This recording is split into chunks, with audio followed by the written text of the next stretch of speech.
Hi friends, welcome to Saju's taste land. എല്ലാവർക്കും പുതിയൊരു വീഡിയോയിലേക്ക് സ്വാഗതം. ഇന്നത്തെ വീഡിയോ എന്ന് പറയുന്നത് നമ്മൾ ഓണത്തിന് തയ്യാറാക്കിയെടുക്കാൻ പറ്റുന്ന, അല്ലെങ്കിൽ നമുക്ക് സദ്യകളിലൊക്കെ തയ്യാറാക്കിയെടുക്കാൻ പറ്റുന്ന വളരെ സിമ്പിളായിട്ട് എന്നാൽ വളരെ ടേസ്റ്റി ആയിട്ടുള്ള, വളരെ കുറച്ച് ഇൻഗ്രീഡിയൻസ് മാത്രം വെച്ചിട്ട് തയ്യാറാക്കാവുന്ന ഒരു റെസിപ്പിയാണ് കാണിക്കാനായിട്ട് പോകുന്നത്. അപ്പോൾ ഇതൊക്കെ തന്നെ നമുക്ക് സദ്യ റെസിപ്പികളിൽ ഒഴിവാക്കാൻ പറ്റാത്തതാണ്, നല്ല ടേസ്റ്റുമാണ്. അപ്പോൾ അത് തയ്യാറാക്കിയെടുക്കാൻ വേണ്ടിയിട്ട് ഞാൻ ഇതേപോലെ ഒരു മീഡിയം വലുപ്പത്തിലുള്ള ഒരു ബീറ്റ്റൂട്ട് ഞാൻ എടുത്തിട്ടുണ്ട് കേട്ടോ.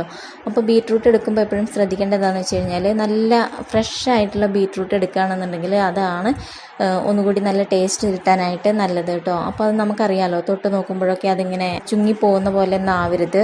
നല്ല ഫ്രഷ് ആയിട്ടുള്ള തന്നെ നമ്മളത് എടുക്കുക. അപ്പോൾ അത് നമുക്ക് ഇതേപോലെ ഒന്ന് തൊലികളൊക്കെ ഒന്ന് കളഞ്ഞിട്ട് നന്നായിട്ടൊന്ന് ഫ്രഷ് ആക്കിയിട്ട് എടുക്കണം കേട്ടോ. അപ്പോൾ ഞാനിത് തൊലിയൊക്കെ കളഞ്ഞ് നന്നായിട്ട് എടുത്തിട്ടുണ്ട്. ഇനി ഇത് നമുക്ക് നന്നായിട്ടൊന്ന് കഴുകി കൂടി എടുക്കണം. അതിന് ശേഷം ഇത് ചെറിയ കഷ്ണങ്ങളായിട്ട് ഞാനിതൊന്ന് അരിഞ്ഞെടുക്കുന്നുണ്ട് കേട്ടോ. അപ്പോൾ പല സ്ഥലങ്ങളിലും പല രീതികളിലൊക്കെയാണ് ഇതേപോലെയുള്ള, ഞാനിപ്പോൾ തയ്യാറാക്കുന്നത് കിച്ചടിയാണ് കേട്ടോ, ബീറ്റ്റൂട്ട് കിച്ചടിയാണ് തയ്യാറാക്കുന്നത്. അപ്പോൾ പല സ്ഥലങ്ങളിലും പല രീതികളിലാണ് ഇതൊക്കെ തയ്യാറാക്കുന്നത്. അതുപോലെ തന്നെ ചില സ്ഥലങ്ങളിൽ മധുരം ചേർക്കുന്ന, അതിന് തൈരും മധുരമൊക്കെ ചേർക്കുന്ന ഈ റെസിപ്പിക്ക് പച്ചടി എന്ന് പറയാറുണ്ട്. പക്ഷേ ഞങ്ങളെ നാട്ടിൽ മധുരം ചേർക്കുന്നതിനെ കിച്ചടി എന്നും മധുരം ചേർക്കാത്തതിനെ പച്ചടി എന്നുമാണ് പറയുന്നത്.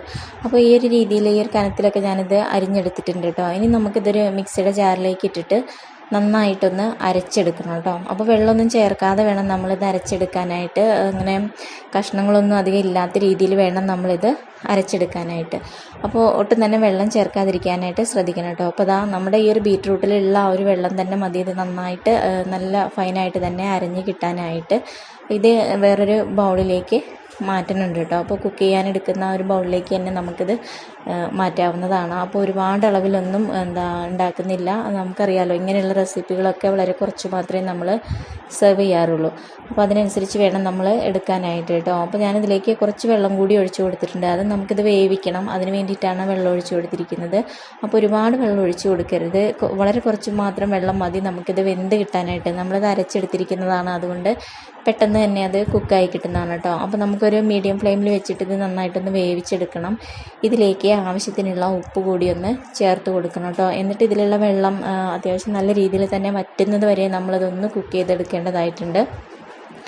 അപ്പോൾ ഇടയ്ക്കൊക്കെ ഒന്ന് ഇളക്കി കൊടുക്കാനായിട്ട് ശ്രദ്ധിക്കണം കേട്ടോ. ഇനിയിപ്പോൾ അതവിടെ നിന്നാവുന്ന ആ ഒരു സമയം കൊണ്ട് നമുക്കിതിലേക്ക് വേണ്ടുന്ന അരപ്പ് തയ്യാറാക്കാം.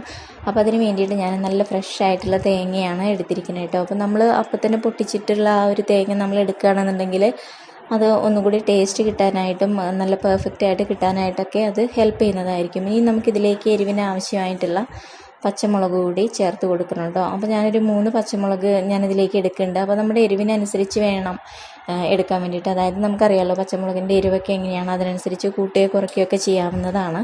ഇനി ഇതിലേക്ക് ഒരു 1/4 ടീസ്പൂൺ അളവിൽ ചെറിയ ജീരകമാണ് ചേർത്ത് കൊടുക്കുന്നത് കേട്ടോ.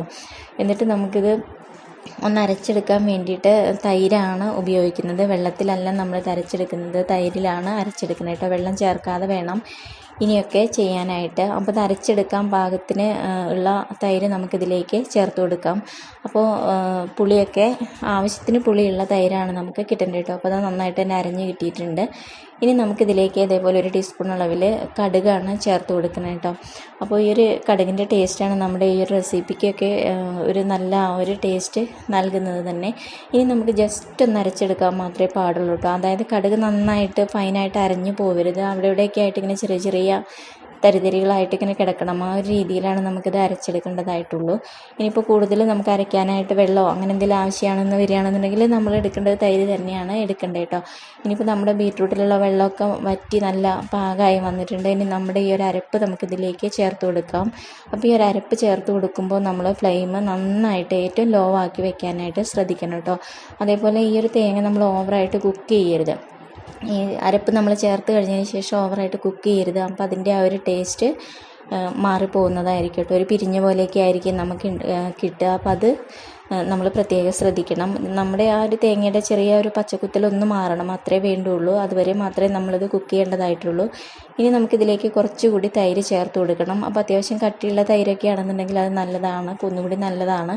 എന്നിട്ട് ഇതിൽ ഉള്ള ആ ഒരു കട്ടകളൊക്കെ ഒന്ന് പോകാൻ വേണ്ടിയിട്ട് ഞാൻ ജസ്റ്റ് ഒന്ന് വിപ്പ് ചെയ്തെടുക്കുന്നുണ്ട് കേട്ടോ. അപ്പോൾ അങ്ങനെ തന്നെ ചെയ്യണമെന്നില്ല, ജസ്റ്റ് നമ്മൾ ഒരു സ്പൂൺ വെച്ചിട്ട് കട്ടകളൊക്കെ ഉണ്ടെന്നുണ്ടെങ്കിൽ അതൊക്കെ ഒന്ന് ഉടച്ചെടുത്താലും മതിയായിരിക്കും. ഇനി നമ്മൾ ഈ തൈര് ചേർക്കുമ്പോഴും ലോ ഫ്ലെയിമിൽ തന്നെ വെക്കുക കേട്ടോ. എന്നിട്ട് നമുക്കിത് നല്ലപോലെ മിക്സാക്കിയിട്ട് എടുക്കണം. അപ്പോൾ ഒരുപാട് അങ്ങോട്ട് ലൂസല്ലാത്ത രീതിയിലാണ് നമ്മളിത് തയ്യാറാക്കി എടുക്കേണ്ടത്. തിക്കായിട്ടുള്ളൊരു രീതിയിലാണ് നമ്മളിത് തയ്യാറാക്കേണ്ടത്. അപ്പോൾ ഞാൻ പറഞ്ഞല്ലോ, ഇവിടെ നമ്മൾ കിച്ചടിയാണ് തയ്യാറാക്കുന്നത്. അപ്പോൾ ഇവിടങ്ങളിൽ മധുരം ചേർക്കാറുണ്ട്. അപ്പോൾ മധുരത്തിന് ആവശ്യമായിട്ടുള്ള പഞ്ചസാര നമുക്കിതിലേക്ക് ചേർത്ത് കൊടുക്കണം കേട്ടോ. അപ്പോൾ നമുക്കറിയാം, നല്ല ഫ്രഷ് ആയിട്ടുള്ള ബീറ്റ്റൂട്ടൊക്കെ ആണെന്നുണ്ടെങ്കിൽ അതിന് ഒരു പ്രത്യേക മധുരമൊക്കെ ഉള്ളതാണ്. അപ്പോൾ ആ ഒരു മധുരമൊക്കെ നോക്കിയിട്ട് വേണം നമ്മൾ ഇതിലേക്ക് വീണ്ടും മധുരം ആഡ് ചെയ്യാനായിട്ട്. അത് നമ്മുടെ ഇഷ്ടത്തിനനുസരിച്ച് നമുക്ക് കൂട്ടുകയോ കുറയ്ക്കുകയോ ഒക്കെ ചെയ്യാവുന്നതാണ്. അപ്പോൾ ഇതിവിടെ നന്നായിട്ട് റെഡിയായി വന്നിട്ടുണ്ട് കേട്ടോ. അപ്പോൾ ഇത് കുക്ക് ചെയ്യേണ്ട ആവശ്യമില്ല, ജസ്റ്റ് ഒന്ന് ചൂടായി കിട്ടിയാൽ മാത്രം മതി കേട്ടോ. അപ്പോൾ അങ്ങനെ ആയതിനു ശേഷം നമുക്ക് സ്റ്റവിൽ നിന്ന് മാറ്റാം. അതിനുശേഷം നമുക്ക് ഇതിലൊന്ന് വറവിടണം. അപ്പോൾ അതിന് വേണ്ടിയിട്ട് കുറച്ച് വെളിച്ചെണ്ണ ഒഴിച്ചു കൊടുത്തിട്ടുണ്ട്. അതിലേക്ക് 1 ടീസ്പൂൺ കടുക് പൊട്ടിച്ചെടുത്തിട്ടുണ്ട്, 2-3 വറ്റൽമുളക് കൂടി ചേർത്തിട്ടുണ്ട്, ഒരു തണ്ട് കറിവേപ്പിലയും കൂടി ചേർത്ത് കൊടുത്തിട്ടുണ്ട്. ഇനി ഇത് നല്ലപോലെ ഒന്ന് മൂപ്പിച്ചെടുക്കണം കേട്ടോ. അപ്പോൾ ഒരു മൂത്ത മണമൊക്കെ വരുമ്പോൾ നമുക്ക് ഇത് നമ്മുടെ ഈ ഒരു കിച്ചടിയിലേക്ക് ഒഴിച്ചു കൊടുക്കാം. എന്നിട്ട് നമ്മൾ ഉടനെ തന്നെ കുറച്ച് സമയം ഒന്ന് അടച്ച് വെക്കണം കേട്ടോ. അതിലുള്ള നമ്മളെ ആ ഒരു വറവിൻ്റെ ആ ഒരു ഫ്ലേവറൊക്കെ നമുക്ക് നമ്മുടെ ആ ഒരു കിച്ചടിയിലേക്ക് തന്നെ കിട്ടാൻ വേണ്ടിയിട്ട് കുറച്ച് സമയം ഒന്ന് മൂടി വയ്ക്കുന്നത് നല്ലതാണ്. അതേപോലെ തന്നെ അങ്ങനെ കുറച്ച് സമയം ഇരിക്കുമ്പോൾ ഒന്നുകൂടി ഒന്ന് തിക്കായിട്ട് നല്ല പെർഫെക്റ്റ് ആയിട്ടുള്ള ആ ഒരു രീതിയിൽ നമുക്കിത് കിട്ടുന്നതായിരിക്കും കേട്ടോ. എന്നിട്ട് നമുക്കിത് നല്ലപോലെ ഒന്ന് മിക്സ് ചെയ്തിട്ട് എടുക്കണം കേട്ടോ. ഇനി നമുക്കിത് സെർവ് ചെയ്യാവുന്നതാണ്. അപ്പോൾ ഇതൊക്കെ നമുക്ക് തലേ ദിവസം, അപ്പോൾ ഓണത്തിനൊക്കെയാണ് തയ്യാറാക്കണമെന്നുണ്ടെങ്കിൽ നമുക്ക് തലേ ദിവസം തന്നെ ഉണ്ടാക്കി വെക്കാവുന്നതാണ്. തൈര് ചേർത്തത് കൊണ്ട് കേടാവുമൊന്നുമില്ല, നല്ല ടേസ്റ്റുമാണ്. അപ്പോൾ ഈ രീതിയിൽ തയ്യാറാക്കാത്തവരുണ്ടെങ്കിൽ ഇങ്ങനെയൊന്ന് ട്രൈ ചെയ്ത് നോക്കൂ കേട്ടോ. അപ്പോൾ ഈ വീഡിയോ നിങ്ങൾക്ക് ഇഷ്ടമായാൽ ലൈക്ക് ചെയ്യാനും ഷെയർ ചെയ്യാനും അതുപോലെ തന്നെ നിങ്ങളുടെ അഭിപ്രായങ്ങൾ അറിയിക്കാനും മറക്കരുത്.